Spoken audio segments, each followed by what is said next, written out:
Hello and welcome to the first video of the Unity 2D UFO game audio tutorial. My name is Joe Kim and I've always been an avid music fan, and well, my interest in game audio has taken me here.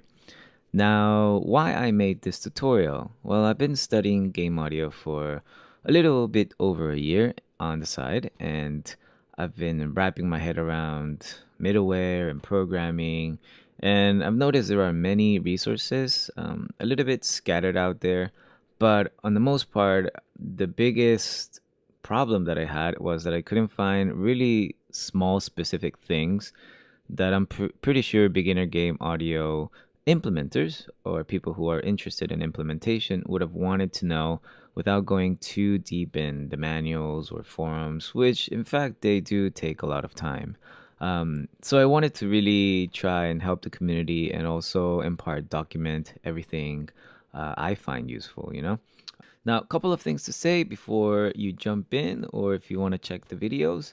I'm not a game programmer, and I'm still sharpening my skills day by day. That is in both implementation and programming. So there won't be any in-depth programming explanations. But again, I encourage you to check the videos so that at least it can give you an idea and a good jump start to where you can take your implementation in the future.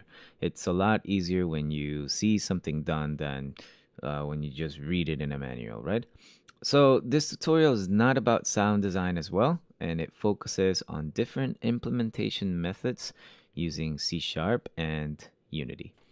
So that all being said, thanks again for checking my video, and I truly hope you can benefit from them. And if you do, please send me your video work and I'll be happy to check your implementation and what you've done. I know some of you guys might be working on a game reel, and this is a small project you can include using your own sound design.